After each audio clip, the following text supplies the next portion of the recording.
What's up, guys? It's your boy, the Man Boom, and I am back for another video. And man, I've just realized this after watching Avatar: The Last Airbender all over again. Katara, in some ways, is immortal.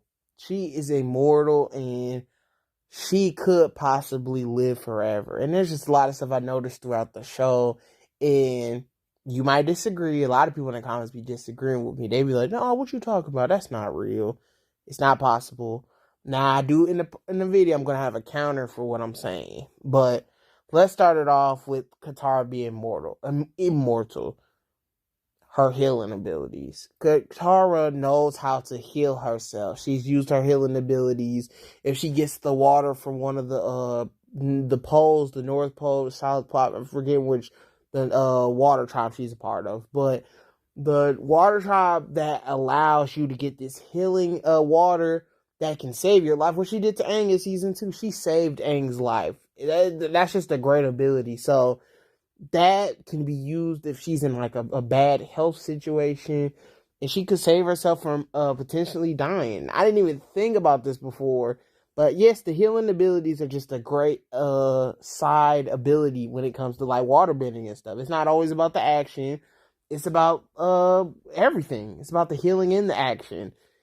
And I just find that ability to be pretty cool. The healing ability, and she said she could heal Zuko's scar, but she ran out of the water to heal his scar.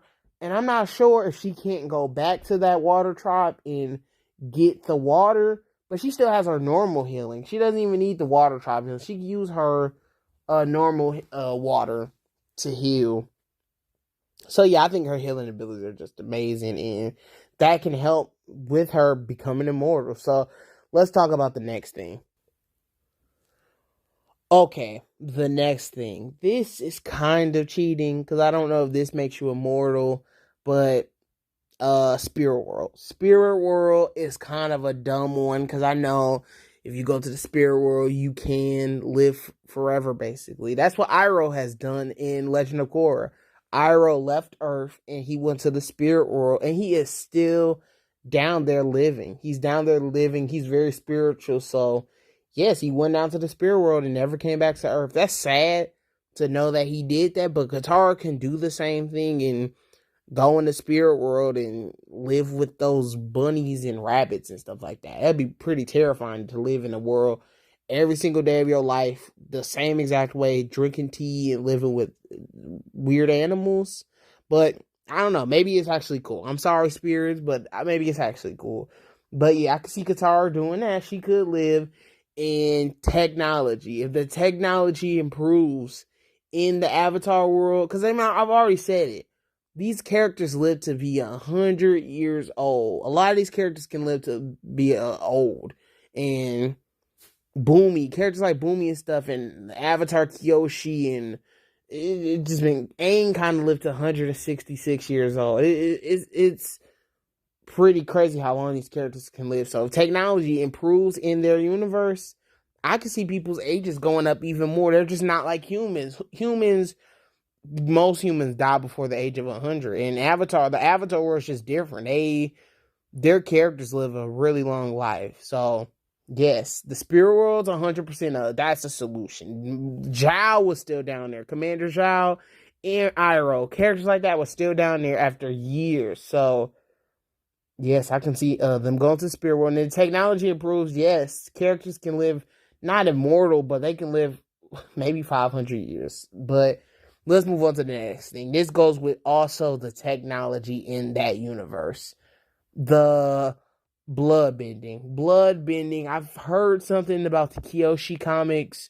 She uses water or something to freeze her blood or something like that. Or she did blood bending to freeze her blood or something like that.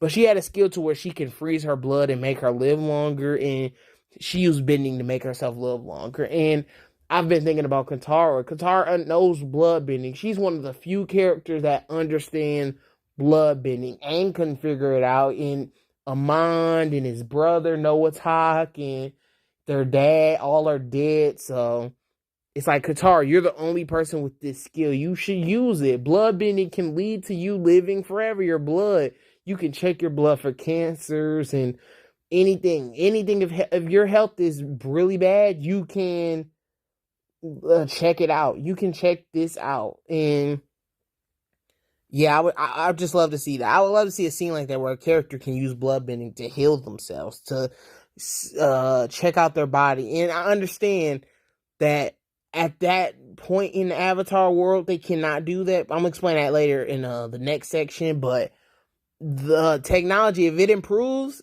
Avatar characters can use bloodbending to see if their bodies are like fine. And Toph kind of can be their X-ray. Toph can look throughout the body and see like what's going on with your body and stuff. She can hear heartbeats and all of that stuff. So yes, bloodbending could be used to heal the body and help the body. So her healing and bloodbending together is just a crazy duo that could help her live to be immortal. Like it could help her. So that's another one. But I'm gonna talk about the flaw of bloodbending. This is the flaw of bloodbending. We've seen with Aang and Korra and avatars that bloodbending can't hold everything. Bloodbending is not powerful enough to hold somebody if their will is too strong for bloodbending.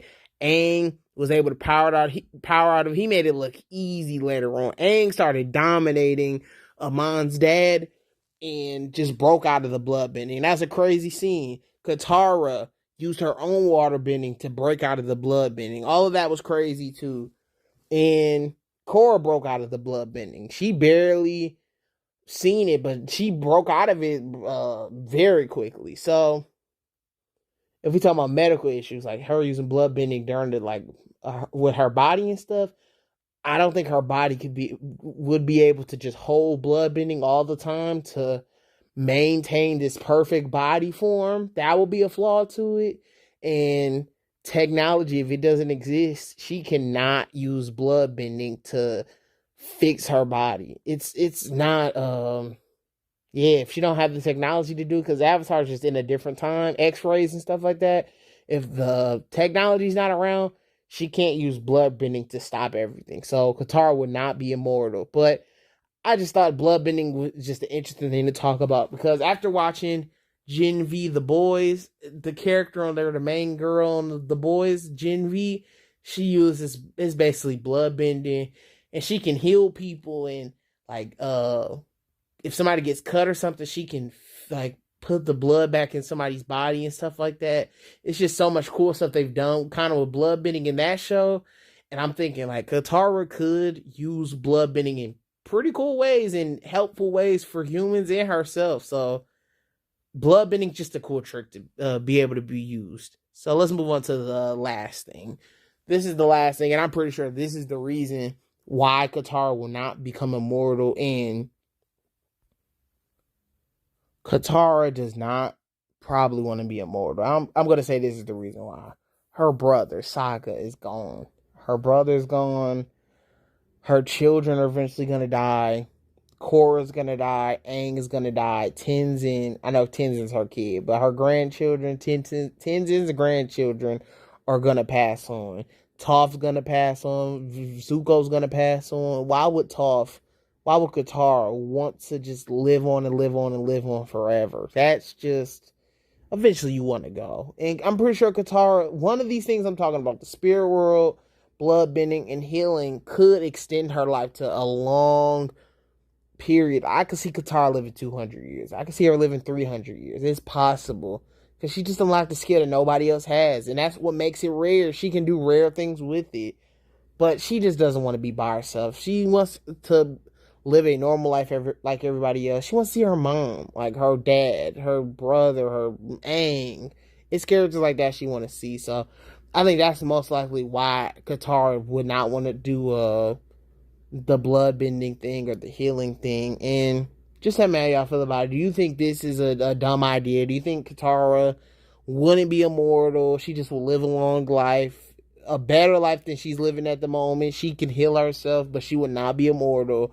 Or do you think immortality is real? Because Iroh for sure he's living. Iroh's living forever. And yeah, man, I just want to hear y'all opinions about it. Tell me how y'all feel about it, and I'll see you on the next video. Anime Boom out. Peace.